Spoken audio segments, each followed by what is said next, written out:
Hi guys and welcome to another video. So my channel name is The Nerdy Brit ever since I rebranded the channel, so you'd think that would only mean one thing. Doctor Who, and yes, as it happens, I am a massive Doctor Who fan, so I thought why not review every season of Doctor Who before Series 11 comes out. I'll try to finish before Series 11, but there might be a bit of overlap, but who really minds? So this is how this series on my channel is going to work. So I'm going to look at the Doctor in the series, the companion or companions in the series, the good episodes, the bad episodes, the series arc, any extra points, and an overall. So let's start with the Doctor himself. So this was our introduction to the 9th Doctor. So firstly, this is a brilliant casting. Christopher Eccleston pulls off a brilliant Doctor. He really shows his trauma by the Time War, which I think is a really great element to go down. All the classic Doctors, they don't really have any of that deep emotion, whereas it's the first time you see a Doctor that's been truly affected by the things that he's seen, which I think is such a good way to go. However, he's still got some nice, fun, quirky moments, which is classic Doctor, and I really like that. He also has a cool catchphrase. Unlike some of the later Doctors, I think his fantastic catchphrase is actually really good and fun. However, I'm not a fan of the outfit. It feels a bit lazy. It's pretty much just a motorcycle jacket and a purple t-shirt. So I personally think that's a bit lazy by the costume department. So now on to the companion. I think Rose is a really fun character. It's a way in for new audiences, and even the first episode of the series, Rose, is really told by her perspective, and I think that really just introduces you to the character well and shows her wonder and joy to get into this world. The character of Rose also introduces the family aspect of the show. In the classic series, we rarely saw the characters' families or their home life, but here in the new series, Rose is really a doorway into the new series obsession with showing us the family life, which in this series especially, I think that does work quite well. I think she's just a genuinely great companion. There is a bit of online hate for her. Some people seem to not really like Rose. I personally am a big fan of Rose. I've quite a bit of nostalgia for her. I think she's an excellent character. Then another companion that's technically in this series is Captain Jack. I think this character really shakes up the Doctor and Rose relationship in the Doctor Dances two-parter. I think that really works to see Rose interested in another man, and I think that works really well to shake up that dynamic. He's also just a genuinely charming guy. John Barrowman is he just oozes charisma, and I think that really works for the latter half of the show. However, I think he works slightly better in Series 3, as in this series he comes off as a slightly one-dimensional character, whereas he seems more fully formed in his experiences in the Series 3 stuff he's involved in, which I slightly prefer. So now, this is the part where I'm going to go through some of my favourite episodes, and I think I'm going to do almost a top 3 and a bottom 3. So as part of the top 3, Rose, the original, the first episode of the new series. I love how it brings back Autons from the classic series.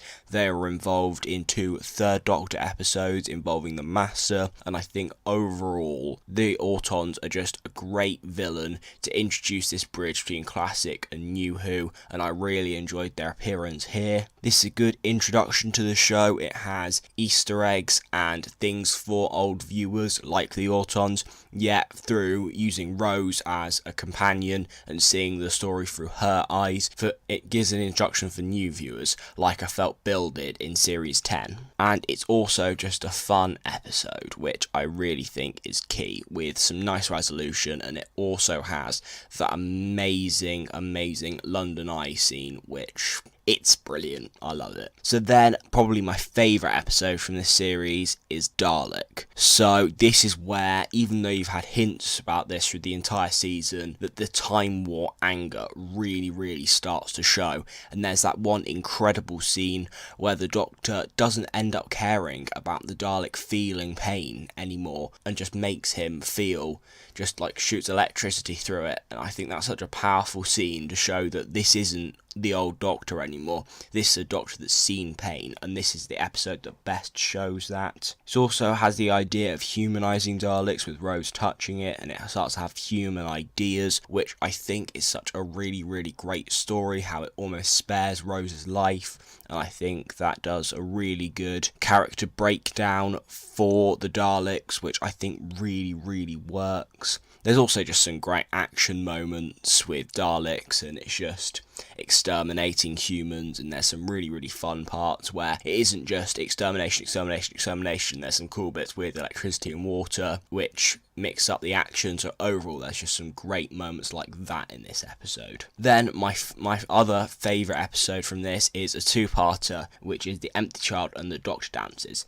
There are some genuinely frightening moments in this. Doctor Who was always supposed to be the hide behind the sofa sort of show, and this sort of thing definitely proves it. Genuinely, the gas masks with the kid saying, "Are you my mummy?" That's just so frightening. There's also that one scene in The Empty Child, the first half of this, where there's that doctor and he goes through the transformation with the gas mask, and that genuinely, that's probably the scariest moment from Doctor Who as a child. That scene shook me up. Also has the great introduction of Captain Jack. Also has some genuinely great Rose moments with her in the Union Jack t-shirt holding onto a rope. That's just an iconic moment for the Rose character. And the ending is one of my favourite endings to any Who episode. Just the classic, everybody lives. And just to see the joy that gives him after the pain, again, from the Time War, to see that one time everybody lives, and that's such a powerful moment and really helps you in his almost moving on from the Time War, which makes it feel more justified when in season 2 the Time War grief has kind of been forgotten, which I feel is a good step and makes later seasons more enjoyable when they do kind of forget about the Time War element. Now we get on to some of the weaker episodes. Firstly, The Unquiet Dead. The premise is a little bit lazy. I've never been a massive fan of the girl. This was the first time in the new series that we had to meet a famous character, and it definitely didn't work as well as we have seen it. Then we have Aliens of London and World War III, the introduction of the Slitheen. There are some elements of this story I really, really like. For example, you have some of the elements of the first part, Aliens of London, where you do the classic Doctor Who thing of in a two-parter, building up the reveal of who these aliens are, and I think some of those elements really, really work. Also, some of the ways they first go out of their skin and become Slitheen, and just some of those transformations really are frightening, hide behind the sofa moments. There's also some nice chase scenes, and Harriet Jones, this is an introduction of an amazing character who then really came into her own in a fantastic Christmas special, and then her appearance in season 4. This is an incredible introduction to a brilliant Doctor Who character. However, this story is just softened by some poor elements. For example, the alien farting. There was just no point to that. It's lower than the Sarah Jane Adventures, quite frankly, because some of that humour can be a bit childish, but that's even lower. It just doesn't fit in this world. Also, the resolution is incredibly weak.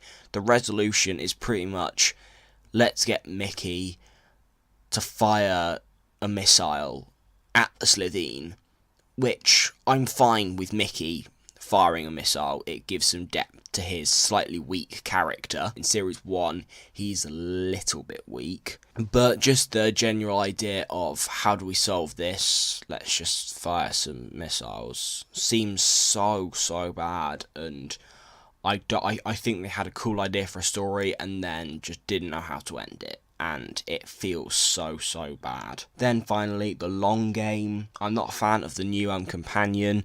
I can't even remember his name. I watched the episode really recently. I'm just going to call him Todd from Corrie. This character, I don't think he is very good, and not in the sense that he is a terrible companion, he's just not very well executed, and even though in Dalek he was okay, in this I just can't stand him. He's just painful to watch. The villain is also lazy. It's just pretty much just a screaming blob monster on the ceiling. and that just doesn't really work. So, what was the story arc in this? Well, the story arc for this was the Bad Wolf story arc. So this is one of my favourite story arcs, because it's incredibly clever. It's not too in your face. I very like the Doctor Who episodic format, and I feel like this story arc allowed to just have little moments in stories without completely taking them over, like, say, some of the Missy things in Series 8. It's not too forceful, which is really good for the first season, I think.